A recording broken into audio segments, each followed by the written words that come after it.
Hello and welcome everybody to our second meeting about the 4 stages of the creative process. I'm Joerg Andres here in Germany from the Michael Chekhov International Academy, and we have... I'm Lisa Dalton with the National Michael Chekhov Association, and I'm in the United States. And we also have a special guest with us from Israel, and that is... Hello everyone, I'm Ophir and I'm from Israel and I studied both with Joerg and Lisa. This is 4 stages of the creative process. It is such a thing. Sometimes we would like to have as actors, directors, please do this and do this and do this and do this, and then you will make the right thing. And then it will be great. So this is one tendency. The other tendency is that one says, oh, I have only to trust my inspiration. I only follow, and I don't care about any structures in this way. Even when I read something, a scene or so, I immediately want to act it. And the point for that is sometimes that we have in the first readings a play, and the group is together and there's a first group reading of a play, then sometimes it gets very emotional, very nicely emotional. So they bring all power into that, what they get from that, first touching the words and express it very, in a way, very, forgive me, superficial deeply. So it's just as it comes in connection with their own personal sensation, what the words are meaning, and one fills this reading with that. So no structure. Yeah, of course, the first reading is a bit of a structure. So there are 2 tendencies. One is to want to have really, I do that, do that, do that, and the other tendency is I only trust myself. In another lecture to his students in Dalton, Chekhov speaks also about this problem or this question already, that he says in his time, it was 1936, that the actors and directors, they are on the way, just everybody find its own method, his own technique. So everybody creates a kind of a, let's say, a personal technique for that, what they want to create, how they can become creative. So for some reasons, I had to make research, and I came to this nice Russian book. Don't think that I'm very good in Russian, I'm very bad, but I can read the letters and I can understand some words. And so I were asking one of my friends, please to translate me into German 1 chapter. What I found there about the theater of future. And in this chapter about the theater of future, Chekhov speaks, it's written, but he speaks to someone. You can feel that very nicely. I can imagine to an imaginary group of actors surrounding him or one prepared play. And he speaks to them very nicely. And I think this, what there is written, it is a kind of a pre-version of that 4 stages, what we find here in this book. He speaks there about the theater of future and says that there are many differences from the theater in his time. And one most important point is that the actors and directors will know that they have to work with a creative process absolutely consciously. They will know how the creative process is working. They will have a knowledge about it, and they can use these different, let's say, phases, yeah? Phases, the different phases very consciously. And they will know that there are 4 stages. So, and then he speaks in this chapter about the theater of future only about these 4 phases or 4 stages of the creative process. And as we have maybe already found also in the looking in general last time of the 4 stages here in this book, we can see there are at least 2 general groups. And the first one is a more, on one hand, more individual and more imaginative. And then the other is a kind of a more real working in the rehearsal space and just going to the physicalization of these phases. And here in the first, he speaks for the first phase, he speaks about that this is a phase of love. In this book, with the 4 stages, it sounds more, it's a phase of atmosphere. Yeah, atmosphere and love. How far is it away? Atmosphere, the phase of love, the phase of atmosphere. And he says, this first step is very much related in such a mood as the soul of the child is exploring the world and gets astonished about what happens there and why does it move in this way? How is it there? What is the world around me?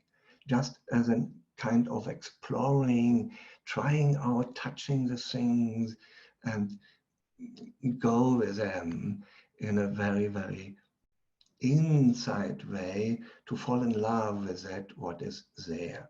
This is the first step. And out of that, then comes a second phase, this love, this out of the reading, out of the imagining, out of letting, being impressed by everything, what you get. Let's say we have a script, through the script to the soul, just breathe it in, live with it, and enjoy it, fall in love with it, and test the atmospheres, and try to, oh, wow, become astonished about that, what there is happening. In the second phase, there comes a bit of more consciousness to it. Then it will start to work with these things, going with some, asking with some, trying out more consciousness, going into deeper in this, what you have explored as the field of this, what you met by falling in love with that what is there. So that's, in general, I found that very nicely to see also a little bit different version about his description, what has more to do with trusting, believing, let you influence by that what is there, don't judging, and try to breathe in the imaginations, what comes to you. To learn that in the first phase, everything is a gift. Everything is a gift. Oh, wow. This and this, how does it feel like?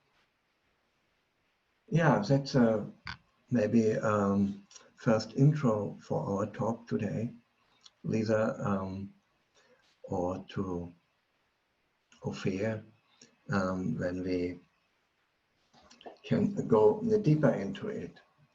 And he comes then to the second phase, that one is going more consciously through that what is given in the text. Okay, act one, and reading maybe again and sense it in a different, now finding out more about what are the relationships, how may it looks like, and can I imagine a little bit more the characters. And so going through the play and find the steps more consciously. What you got as an impression, now look at it. In the first phase, it's more taking in. In the second, okay, now I try to reconnect with that, and I try to look at that and try with my imagination go a little bit deeper into it. So Lisa, you are on your wonderful whiteboard Yes. drawing something. Yes. So as I begin, and this might be a little awkward, but I'll just pick this up, I think, to help you guys see this. So one of the first phases that I love to engage in is the images, allowing the images. So as Joerg was speaking, I just started responding and drawing and creating images from what he was saying. What was coming to me, just what were my first impressions of how, as if I were hearing this play for the first time, this play that's called How to Create in the world of Michael Chekhov's inspirations. And you can see I just started jotting words, images, using different colors, using different aspects. And I am overcoming my own apprehensions, if you will, my own concerns that I might not be a great artist and things like that. And I'm allowing my higher self to just start flowing with these images. So today we're doing a series on the creative process, and we began it with an overall introduction to these 4 stages, which Joerg has referenced. And today we're focusing on really that first stage and how it starts to weave into that second stage. We're looking at the pre-rehearsal phase. And I love how Joerg has outlined several different general pathways. You might have seen a staircase on my images there, and that's sort of that came out as a hard sort of black staircase. That's like this, these are the steps, take these steps, do this, do this, do this, do this, every single time. It would lead you exactly to where you have to go. And then these random processes where we just trust ourselves and we use no technique whatsoever. And so I am a person who likes procedures. I like staircases, and yet I don't want any rails on them. I want to be able to fall off of them or spring off of them into different directions, and to weave what I consider the most fundamental structural staircase that we have, which is the Stanislavski system of analysis. And so my creative process is really a weaving of what I understand the Stanislavski system is, as was handed down in the Bakhtangov in the Shukin school, as my observations at the time when I really started deeply focusing on these different structures of how to structurize things. I felt that the work that I saw coming out of there was the most solid actor training. And so this is in the early 1990s. And as I worked with actors across the globe, I felt that their training was the best And I had Andrea Malai of Babel, who was a graduate of there, and also Dimitri Boudrin, also graduate there. Dimitri and I taught together in Los Angeles. So I resourced both of them to get further confirmation, and then began developing how to weave this analysis with Michael Chekhov's work, what I call synth analysis, synthesizing the analysis, moving the analysis into a more practical, synthesized way. So for me, that's finding a staircase with no railings, nothing to keep you on it necessarily. So the first step in this creative process is this falling in love process with the material. And for me, in the Stanislavski structure, it was making a list of first impressions. And that list was too narrow for my freedom. And so it evolved into a collage of first impressions. And in that collage, I create this for myself, and then once again for my my cast as a director, and or for myself as the actor, beginning with the first read-throughs. And there and now I'm going to share my screen and switch to an example of a cast, a collage of images that is from a Oscar Wilde play, and on my screen to the left are the images, and then on the second page on the right are studying the images and observing what kind of themes are coming out of it, what kind of atmospheres, what kind of topics or subject matter is being discussed there. So as we again see that everyone has collaborated on this series of images, and when we look at the images, our aim, our super goal here is to be able to fall in love with this play. When I look at this portrait of images, this beautiful picture of images, does it make me want to play that play? I look at it and go, wow, look at all these different things, different colors and powerful images and social commentary, and do I want to play with that? And that is the central purpose, how to fall in love.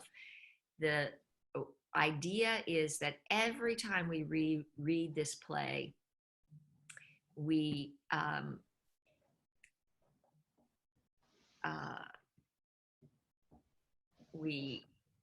add more to our field of images. Did that image come up for everyone? Yeah.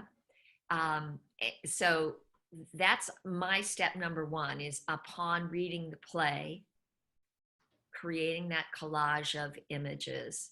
And this collage stays with us throughout the entire production. So I would keep this collage visible, and it would be with me in rehearsals, or I might do it just in a small piece of paper, and it might be on the inside of my script.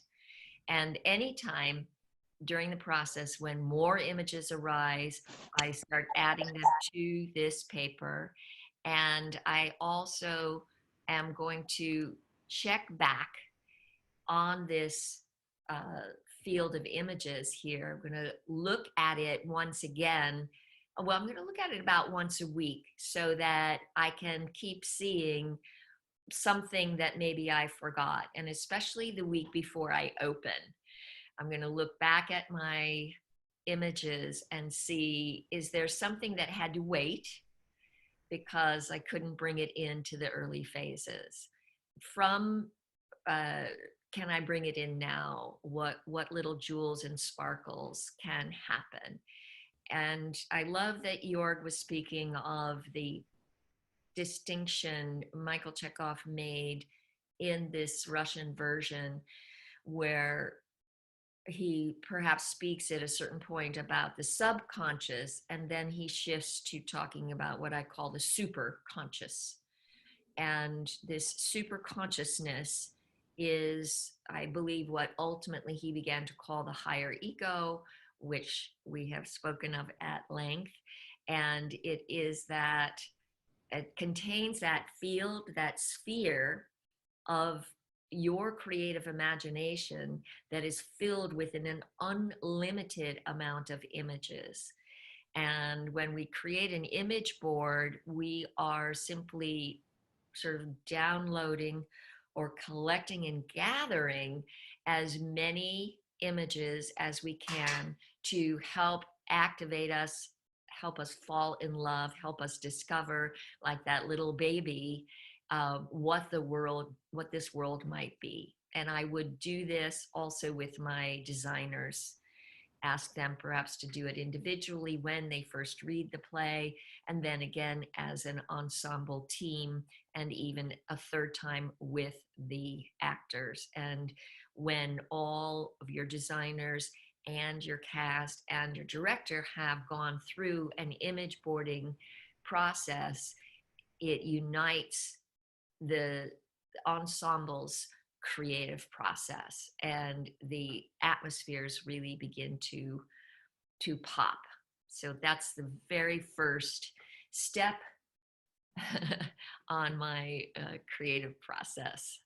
Joerg, how about you? What's your very first step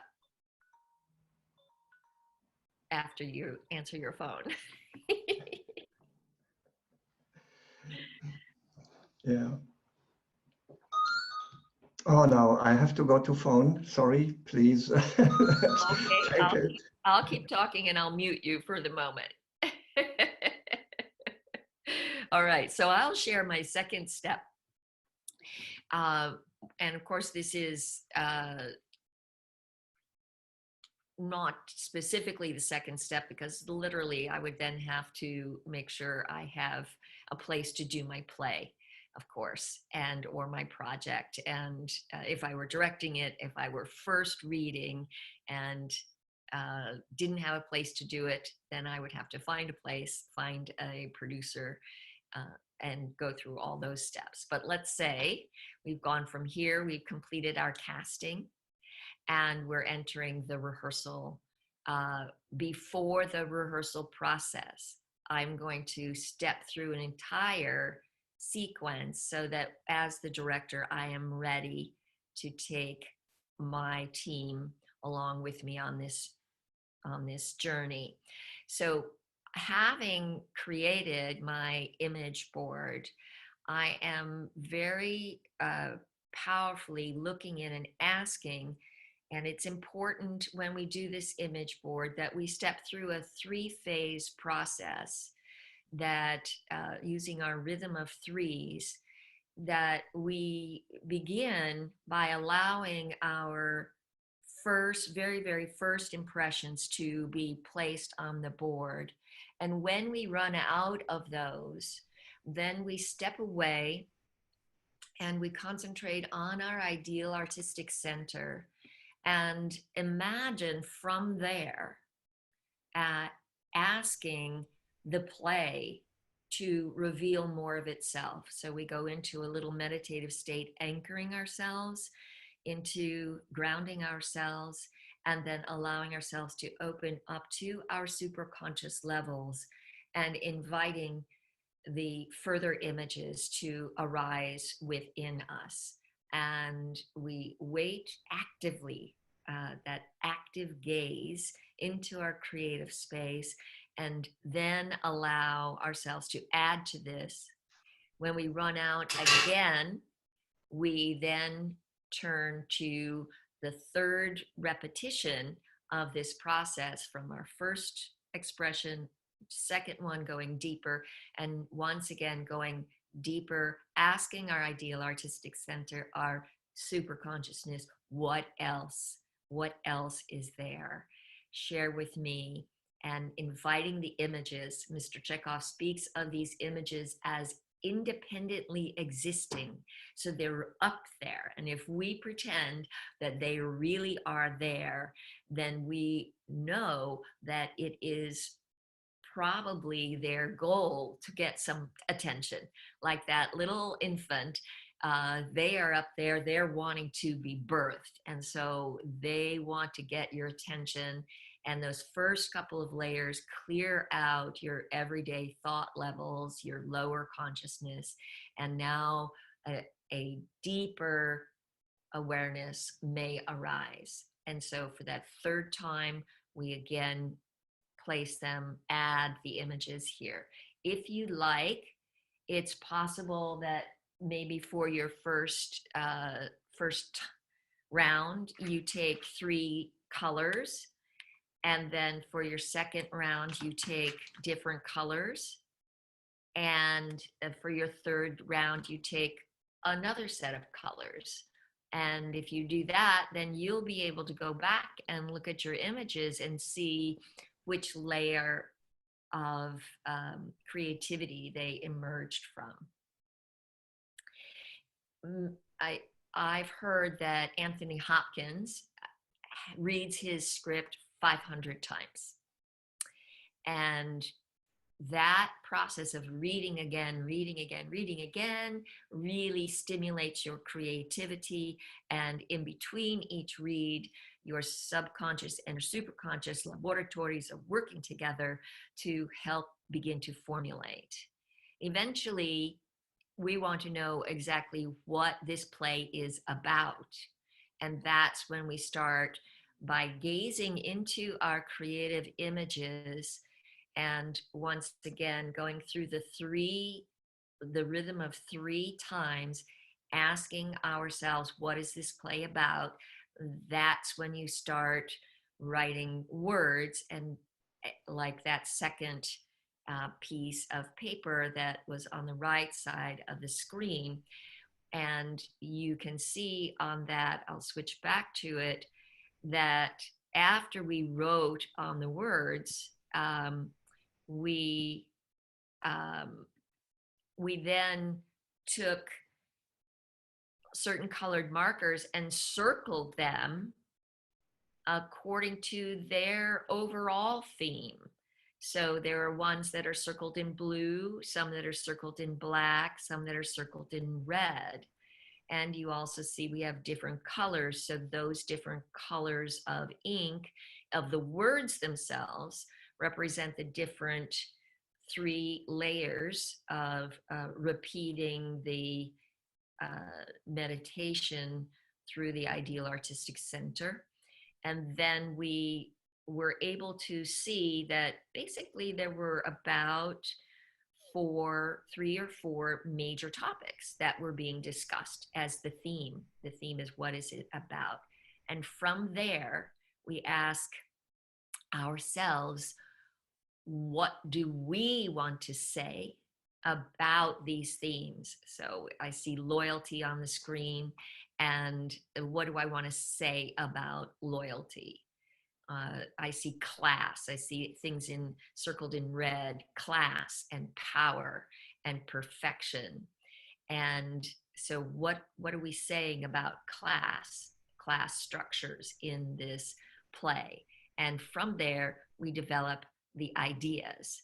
Now, at each step of this process, going all the way back to our first set of images, is the process of getting up on our feet and actually, while we're drawing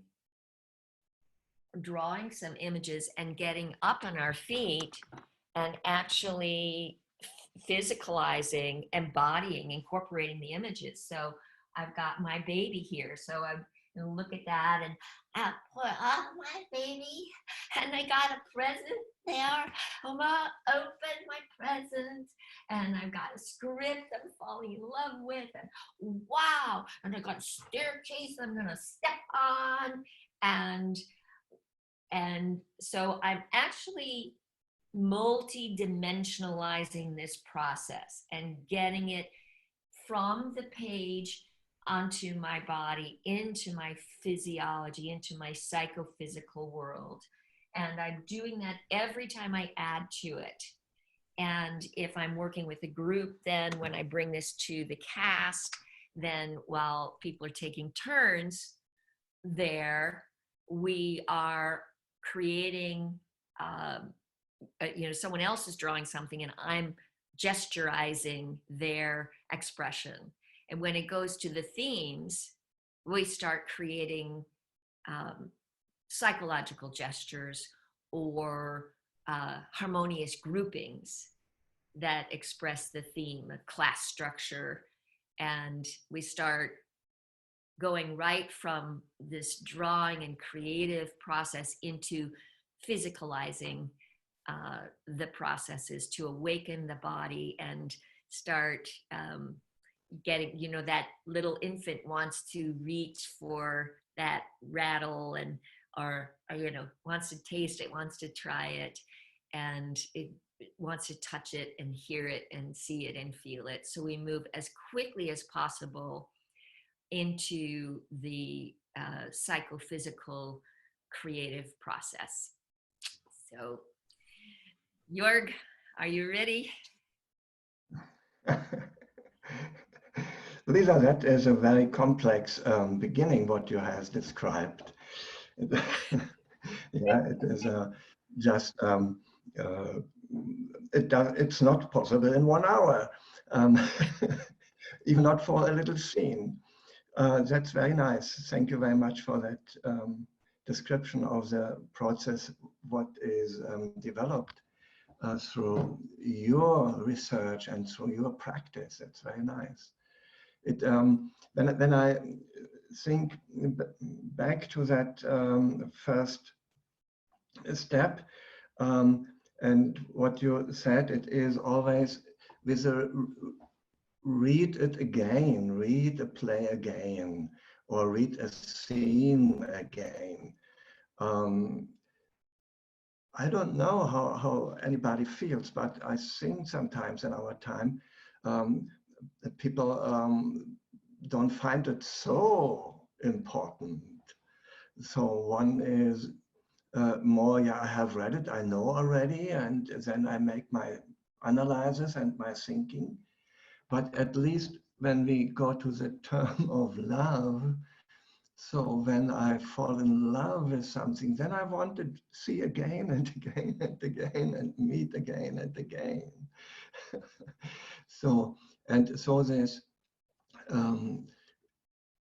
what Chekhov writes and read a play several times. So that's always a question, what does it mean? How much is it?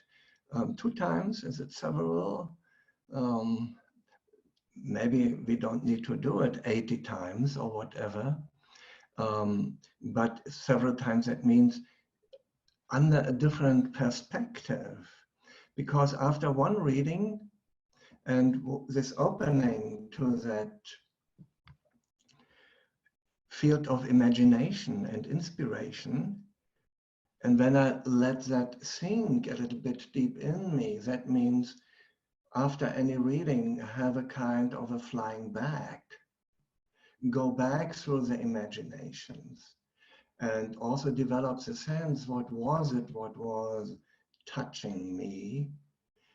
Out of that, the second reading, what doesn't mean that it is just after the first one, the second reading has absolute different preconditions, even in the soul.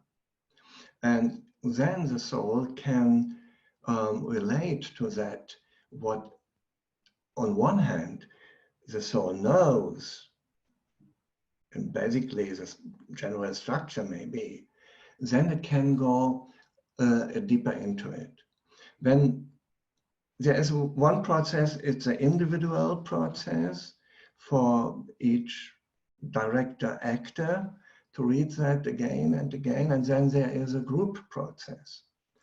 Even with reading a play, and what you described there also with a group, and then out of the reading collecting the ideas. This is the same what I'm doing. I like very much to give the input after a reading, even in the group or also for myself in the alone reading, to make a kind of an atmosphere drawing with different colors, make atmosphere drawings about what is it like. I don't have an example here now, sorry for that. And also then character atmospheres drawings. What do I see, the forms and colors, what comes through me about this character, just make a little drawing, a sketch. This is not that I then go ever directly to it, back to it, and say, this I have now to bring on stage. This is not the meaning. The meaning is just to even free the inspiration through doing something with my hands. So that this connection through the center and the chest, my openness to this text, to the world, to the imaginary world of a play, of a scene, of a character, that this opening can have a first touching, first something what goes with the will and with the soul out, so that is in front of me a little bit more. I think for the first step, very much important is to create the atmosphere for that reading. That I take really the time. I have seen actors reading the play in the tram or in the underground, so when studying the monologue just in this situation. I think this is a little bit counterproductive, because that leads only to the head. And when I want to open up my soul, I need to have an atmosphere that I can read and pause and get the impression, the imagination, that I maybe have a little bit thinking about it. And then I step in again and continue the reading, so that it is a very nicely open breathing process. And through that process, I think I give also respect to these imaginary characters. When they are real artistic beings, then I have to bring also respect to them. And with that, it starts a nice breathing process.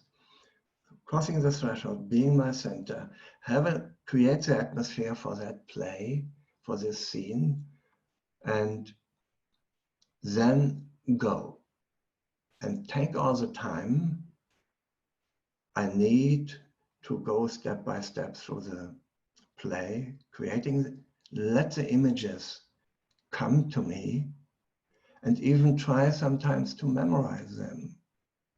Have a pause. That was a strong moment. So this gives me also then for the later, what I call the composition analysis. You call it synthesizes, synthanalysis. Even the composition analysis has the only aim later on to create one thing, the overview.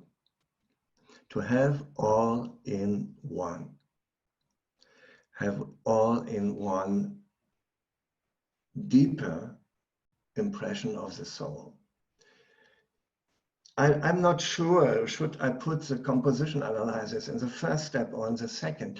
I would like to say that is just something what leads to the second step, because now I go consciously to my impressions.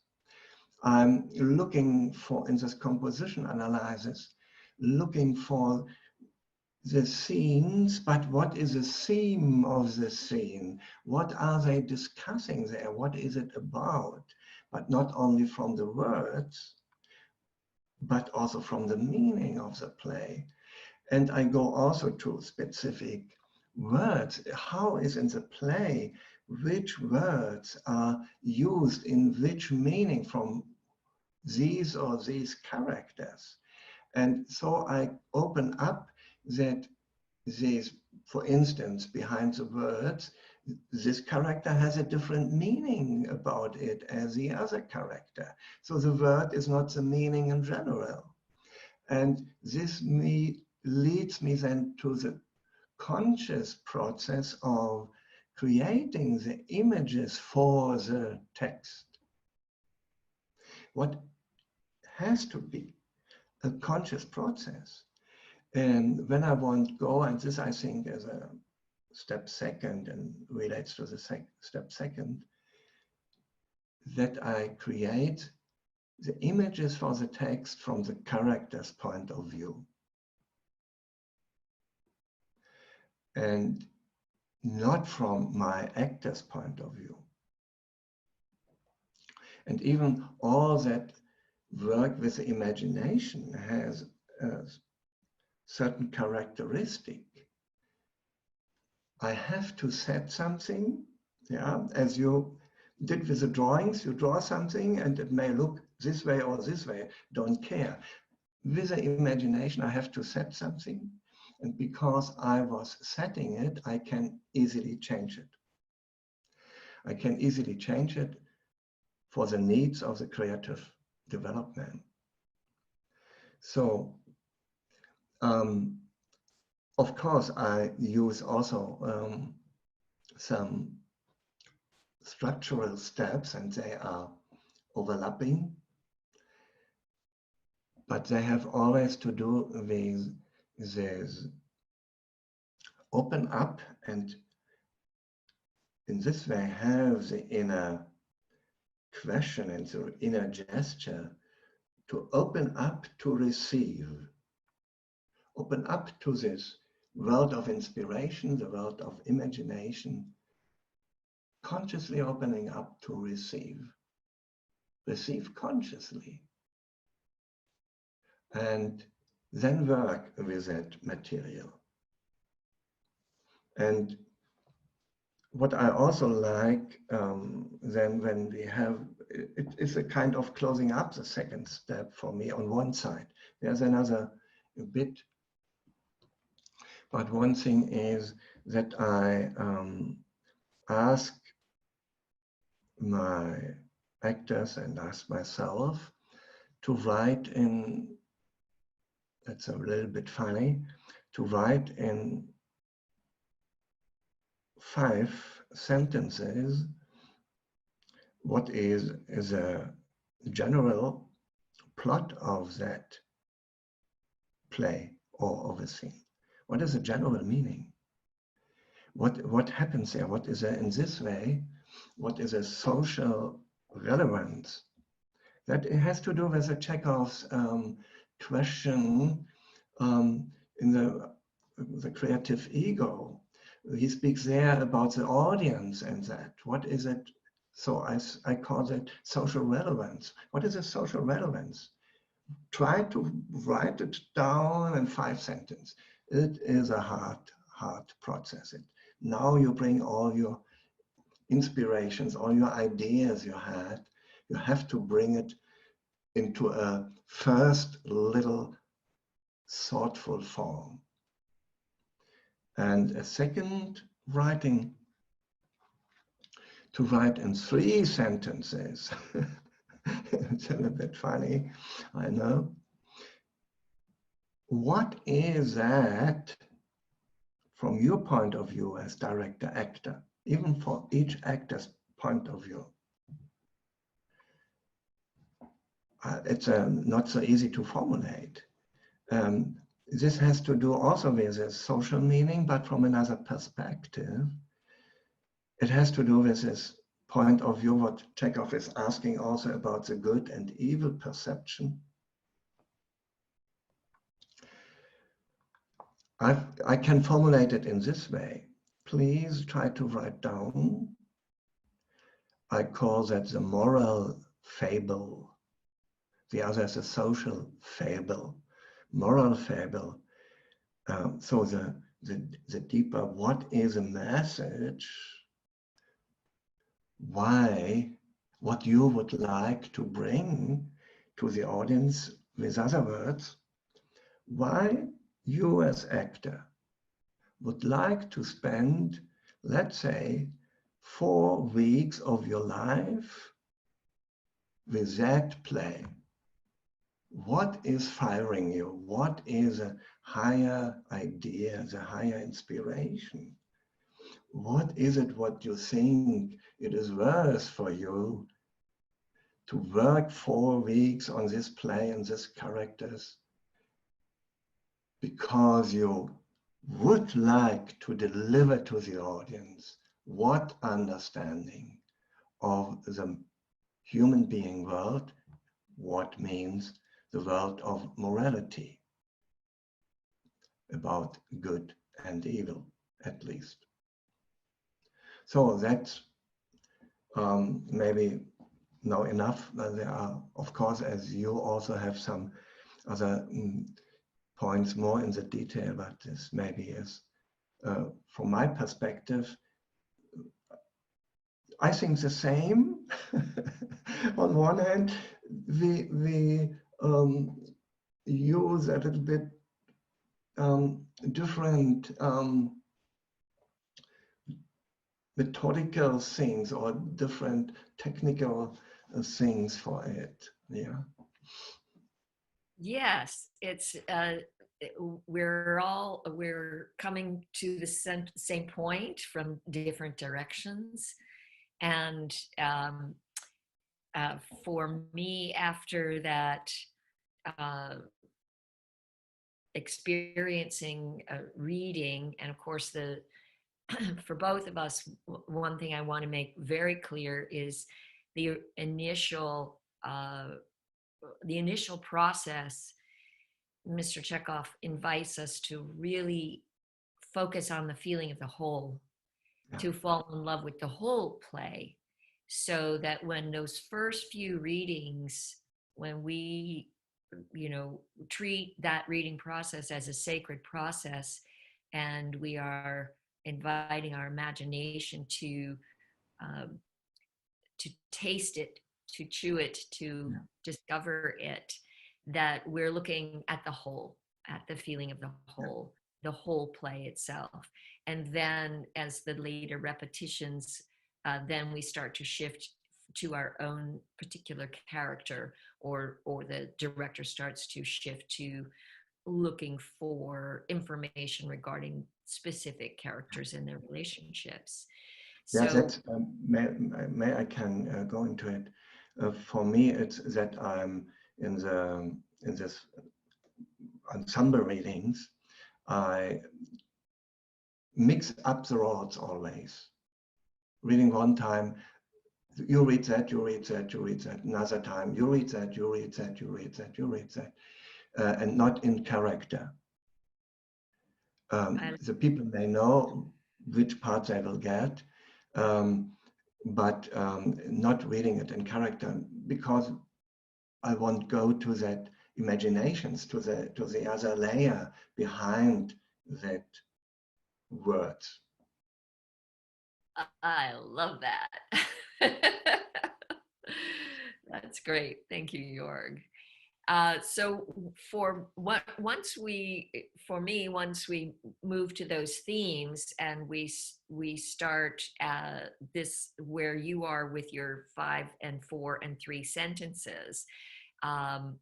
We're looking at the themes. What is this about? And then we're asking, what was the writer saying about this? What was the what do I want to say as a director about this? What does society? What is the vision for society? And we create harmonious groupings which capture, for example, the themes, the individual themes, which are like atmospheres. And then when we arrive at an idea of what it is that we are saying about these things, then it actually moves into a moving ensemble psychological gesture that expresses that force of good and evil. We're asking about the forces of good and evil, and when we understand what the forces of good and evil are, we arrive at a wish, a psychological gesture for the audience, which is the way I phrase it is, what would you like your audience to do tomorrow because they saw your show today? So it's a call to action, as having the artist actively want to inspire an action, a change, a transformation in the spectator, and creating the psychological gesture to express that. And that psychological gesture then can be done repeatedly, and it can evolve and transform over the process. That's going very far. Yeah. So this is it comes to the borderline. What is yeah, that's interesting point. I like in this direction just what is it what I deliver and open what they can take, and I would like to leave it even from my imagination. I would like to leave it free what they take. Yeah. So, but I have to be very clear what it is, what I want deliver, what I would like to show in the world, where I point to. And if they see it, if they take it, this depends to the eyes and the soul of the audience on one hand. And this is quite clear, this composition analysis in the way as I have to say we have developed here in Berlin in the Michael Chekhov Studio Berlin with Joerg Langerhans and me, and what I developed then further in my way, the composition analysis. This is just this way to bring the absolutely full play in one inner picture of yourself as a real imagination, so that hopefully everybody is overviewing in the field of imagination the full play, because that's for the next rehearsal steps, very important, because the next rehearsal steps are not logically. We don't work from the first word until the last word, just the opposite. It's another point we will discuss in the next meeting, I believe. So this is a composition analysis, and your the analysis process, I have seen that and I could perceive it, and I like that also very much. It's very interesting how you do it from another side and I do it from this side, and maybe once these things will also meet and create a third version of something like that. Yes, Ophir. Yes, I wanted to say it's very interesting, first of all, and wanted to ask about if we're talking about the two first steps of the creative process, what are you doing if you're directing? Because the whole theme here is in the eyes of the director. What are you doing when you have an actor who doesn't fall in love with his part or with the play, or what are you doing if you don't fall in love? It can happen. So what are you doing? If I'm truthfully, then I shouldn't do that. I shouldn't direct the play. Then I shouldn't act it.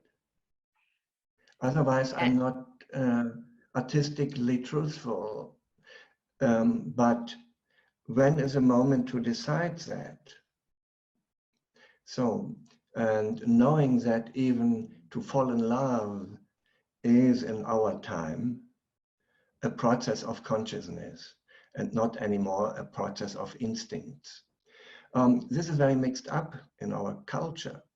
And I can do something to fall in love with something what I meet, and it's not from my instinct the first what I would think I fall in love with it. So this is a active process, and when I have an actor, then we have to work together. We speak, we do something, we do other creative things, and we try to clarify it. Otherwise, in the end, if there is not the fire of love in the actor, why should she do it? It's no joy, it's no fun, it's no power. Yeah. But we have to take some time to develop it. And of course, you ask, what are you doing? It has to do very much with a kind of speaking with each other, reading again, looking to some points from my perspective, what I see in it. Maybe this can open up another understanding for this actor. And we can also just jump to other steps of the creative process and just try out something. Just act something, even in a spontaneous way. Not believing that this is a acting on the stage for the next time, but just to see, to understand what is a real question behind that expression, I can't fall in love with that. Very often, or sometimes one has it when one get a part and one don't like this character because of it's a too nice character. He seems superficial, and I don't want to give such a superficial dandy boy.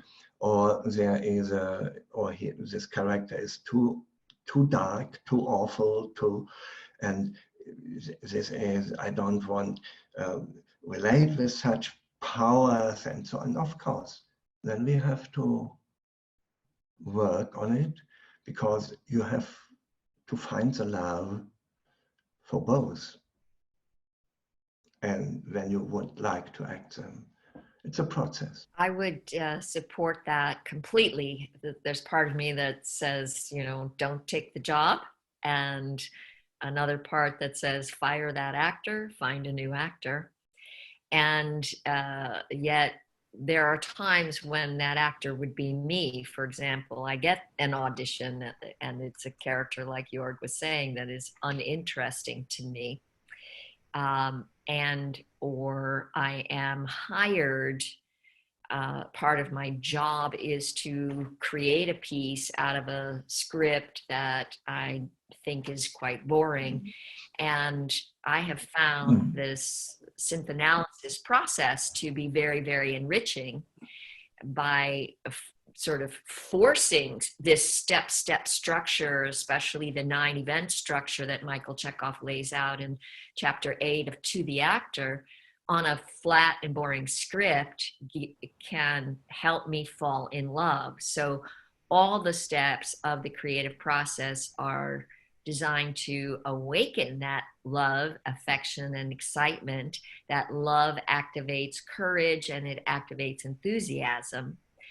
And so we can also apply to this situation exactly what Joerg was saying, where Mr. Chekhov speaks about how to find yourself in relationship with another actor that you don't like. He talks about looking to one small part, perhaps that person's eyebrow, and saying, wow, I love the shape of their eyebrow. But finding one small element that you do like.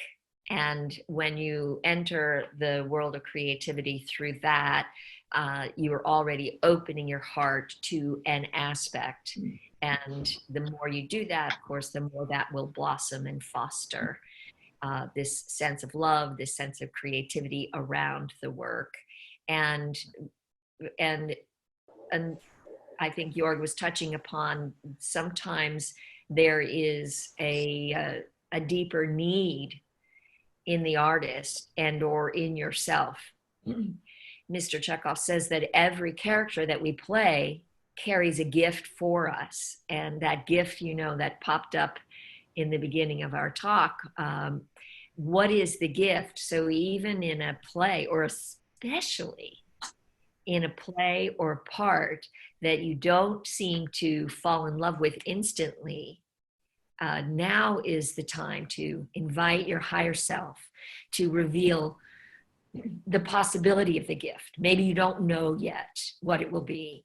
However, if you open your heart to knowing that there is a gift, then you lead your creative self with that question. In what way is working on this, playing with this, experiencing and expressing this a gift for me? If we can engage that open-heartedness approach to that part or to that actor, the potential for having a stronger creative process will exist. Yeah. Did you say what the social vision of the piece was in terms of expressing that in 5 sentences? Yeah. And what did you mean by social vision? What do I see as social in that play? Social important, that means for the society, what is a play speaking about, what is in our world on, what is in the life in general on. And this is what I call that then the social fable. I forgot to say that in the chat. Maybe I have to add it the next time then. This is a little bit, there's an idea from Bertolt Brecht. He is asking his actors to write in 5 sentences a plot of a play. What is a play about? Very shortly. What is it about? And I extended it a little bit, not only from the point of view of the plot itself, just also to say, okay, what is a plot, but what is this plot in this, how it is structured? What is it breaking, opening in the breaking in the society? To which point in the social life it is pointing? Yeah, so that's in the society, that's what I call the social fable. And then the moral fable, it's also a funny term. I don't have, okay. And this is really from the point of view of the people who create that, the actors, directors. What is it? And I like for myself this question, what is it? What makes me that I spend 4 or 6 weeks and also spend some money to give that out. Why? What is my deeper inner impulse in the meaning of I'm a creative artist and I have to say something. And what is it? Can I bring it into 3 sentences? And the process, it takes sometimes 1 hour to find the 3 sentences or more. But it is a very interesting process. The same with the 5 sentences. There was something I received, and then now I bring it, and now I want to express it even in words, but it's very hard. It's not only a imagination. Yeah, I'll just add that when one has that level of clarity, the distinction between the question of the social relevance and then the moral interweaves between the reason that the author wrote it in the time that the author wrote it and why now, why do it today.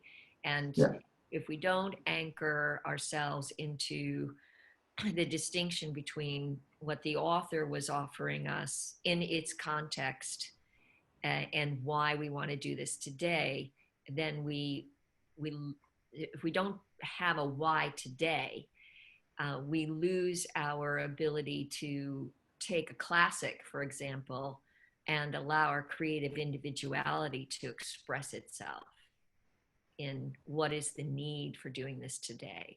So these questions that are being asked and whether they're coming, which direction they're coming in from, as long as the questions are asked, it stimulates our creativity and begins to focus it to why now, and that will allow this particular production to bear your creative individuality on it. And each artist's creative individuality will be able to join in that unified focus. Thank you. It's a great question. All right, we will continue the creative process, and you see that these stages overlap. So we've pushed into a little bit of some possible rehearsal process, and we may have to touch back to pre-rehearsal work and what is rehearsal, and we'll go with that same time next week. Yes, that's fine. Thank you very much, everybody, for joining.